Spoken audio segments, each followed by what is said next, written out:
Tech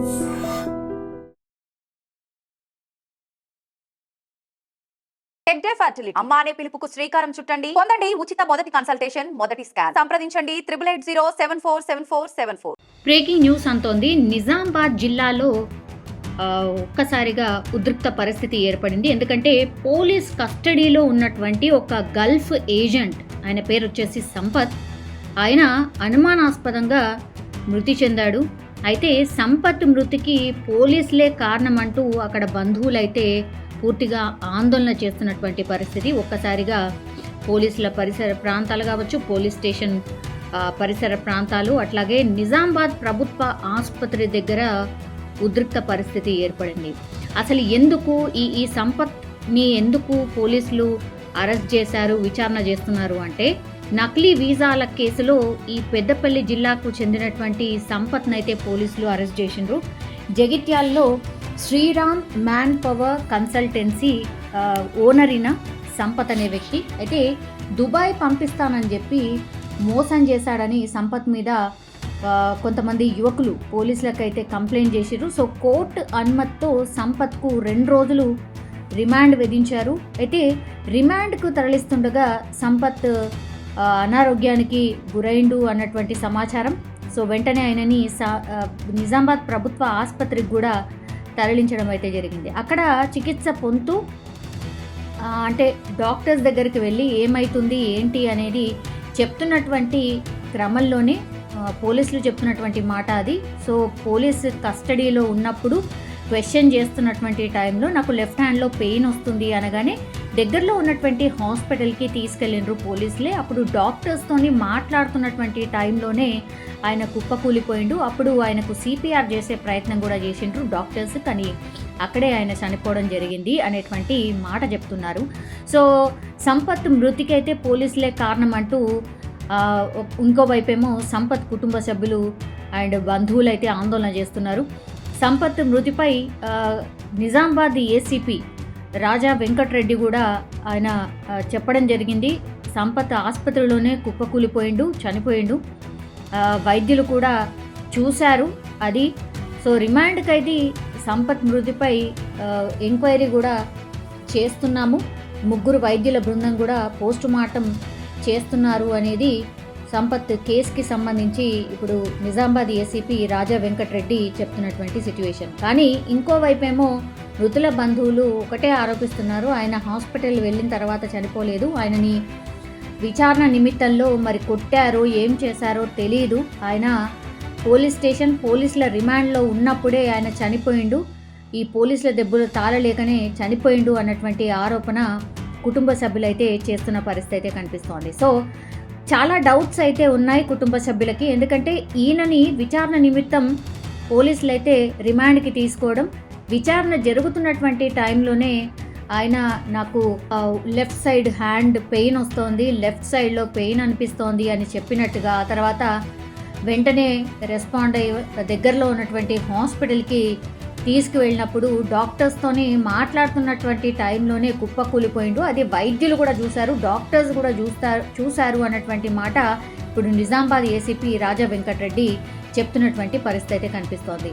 కానీ నిజాలు ఏంటి, పోలీస్ స్టేషన్లోనే చనిపోయాడా అంటే లాకప్ డెత్తా, లేదంటే ఇప్పుడు ఏసీపీ చెప్తున్నట్టుగా డాక్టర్స్ దగ్గరికి వెళ్ళి డాక్టర్స్తోని మాట్లాడుతున్నటువంటి టైంలో కుప్పకూలిపోయాడా? సో ఇవన్నీ కూడా డౌట్స్ ఉన్నాయి కాబట్టి దీని మీద ఎంక్వైరీ నడుస్తోంది అన్నటువంటి మాట చెప్తున్నారు. అట్లాగే 3 వైద్యుల బృందం ఈ పోస్ట్ మార్టంలో పాల్గొనబోతోంది, నిజాలు అక్కడ తెలిసే అవకాశం ఉంటుంది అనేటువంటి మాట చెప్తున్నారు. అట్లాగే మేము ట్రాన్స్పరెంట్గా ఉంటాము, ఏది జరిగినా రిపోర్ట్లో ఏమొచ్చినా మేము చెప్పబోతున్నాము అన్నటువంటి మాట కూడా చెప్తున్నారు. కానీ బంధువులు మాత్రం పూర్తిగా ఆందోళన చేస్తున్న పరిస్థితి. మీరే చంపేశారు అంటూ పోలీసుల మీద ఆరోపణలు చేస్తున్న సిచ్యువేషన్ అయితే కనిపిస్తోంది.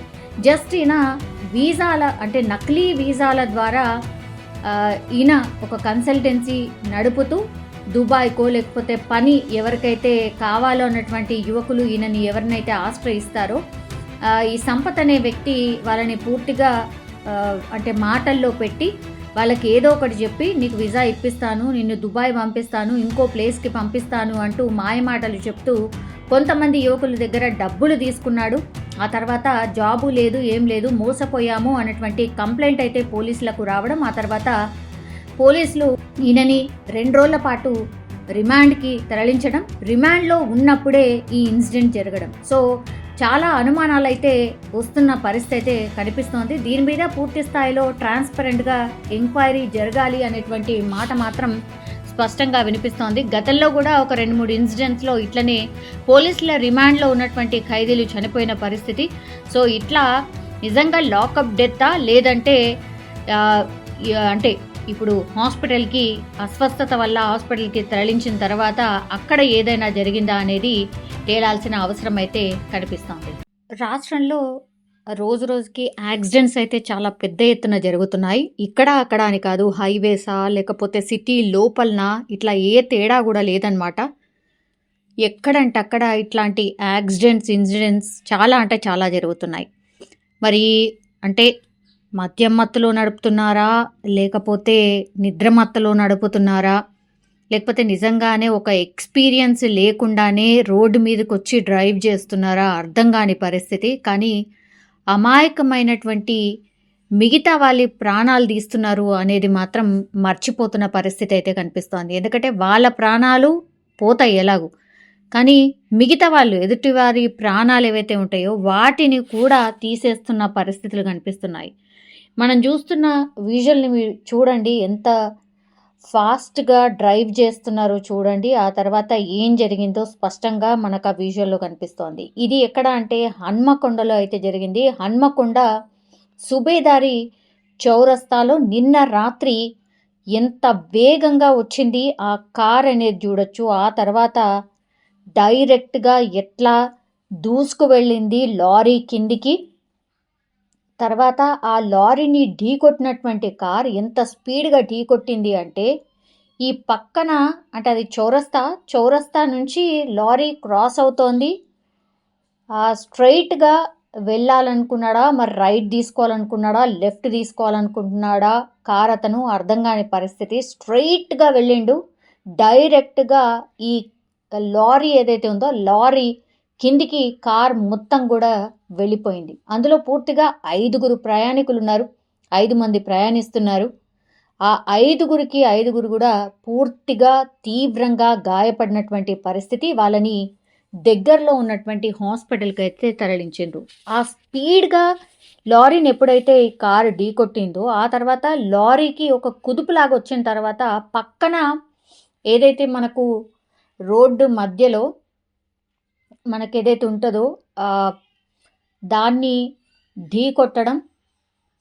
ఢీకొట్టిన తర్వాత ఆ కరెంటు పోల్ని ఢీకొట్టినటువంటి లారీ ఆ తర్వాత పూర్తిగా పవర్ కూడా పోయినటువంటి సిట్యుయేషన్.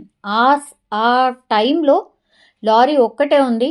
ఈ పక్క నుంచి ఒక బైక్ మాత్రమే వెళ్తోంది. ఆ బైక్ అతనికి ఏం కాలేదనుకుంటా, బట్ ఒక్కసారిగా ఈ లారీ కిందికి కారు వెళ్ళిపోవడం, వెంటనే ఈ లారీ వచ్చి పక్కన ఉన్నటువంటి ఫెన్సింగ్కి మధ్యలో ఉన్నటువంటి ఫెన్సింగ్కి గుద్దుకోవడం, ఆ తర్వాత వెంటనే పవర్ కట్ అవ్వడం. అక్కడే దగ్గరలో ఉన్నటువంటి బైక్ అతను ఒక రకంగా షాక్ అయిపోయిన పరిస్థితి. చాలా అంటే చాలా పెద్ద శబ్దం వచ్చినట్టుగా అక్కడున్నటువంటి స్థానికులు అయితే చెప్తున్నారు. సో ప్రాణాలతో బయటపడ్డాడు ఈ బైక్ అతను. కానీ ఆ లారీని చూడండి, అతిపెద్ద లారీ. ఇది వరంగల్కి అటు ఇటుగా మనకు జనరల్లీ వరంగల్లో ఉన్నటువంటి వాళ్ళు చూస్తూ ఉంటారు. బికాస్ వరంగల్ని అనుకుని క్వారీస్ చాలా ఉంటాయి. ఆ పెద్ద బండరాయిలు పెట్టుకొని ఇట్లా పెద్ద పెద్ద లారీస్ అయితే ఎక్కువ మట్టుకి రాత్రిపూట అవి చేరేస్తూ ఉంటాయి వాటి గమ్యస్థానాలకి. క్వారీ నుంచి ఇంకో ప్లేస్కి ఇవి డెలివరీ చేస్తూ ఉంటాయి. ఆ టైంలో జరిగినటువంటి ఇన్సిడెంట్, ఇంత పెద్ద లారీలో బండరాయి, అంత పెద్ద కొన్ని క్వింటాళ్ళ బండరాయి ఉంటుంది. ఈ క్వారీకి సంబంధించిన లారీస్ ఎక్కువ మటుకి రాత్రిపూటనే అటు ఇటు వెళ్తూ ఉంటాయి. ఆ టైంలో జరిగినటువంటి ఇన్సిడెంట్ మనం స్పష్టంగా చూస్తున్నాం. పూర్తిగా కార్ని అయితే బయటకి తీసేసిండ్రు, బట్ ఈ లారీ కిందికి వెళ్ళిపోయినటువంటి వాళ్ళ పరిస్థితి మాత్రం అత్యంత దారుణంగా ఉంది అని చెప్తున్నారు. తీవ్రంగా గాయపడ్డట్టుగా చెప్తూ ఉన్నారు. వాళ్ళని దగ్గరలో ఉన్నటువంటి హాస్పిటల్కి అయితే తరలించారు.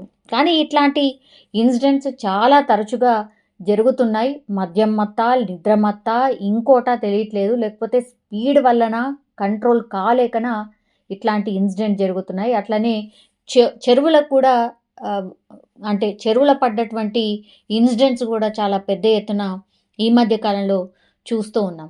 సో ఇట్లా కార్కి సంబంధించిన ఇన్సిడెంట్సే కాదు, బస్సులు ఢీకొట్టిన పరిస్థితి. మొన్న ఏలూరులో వరుసగా 3 ఇన్సిడెంట్ జరిగాయి. అవి యాక్సిడెంట్కి సంబంధించే.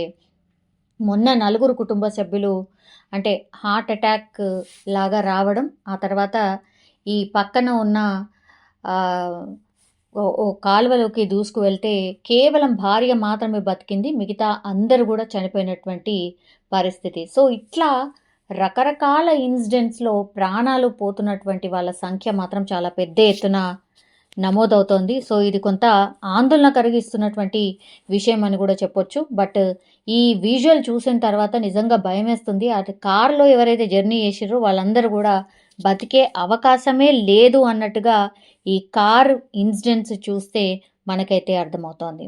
చూడాలి మరి వాళ్ళనైతే హుటాహుటిన హాస్పిటల్కి అయితే తరలించారట.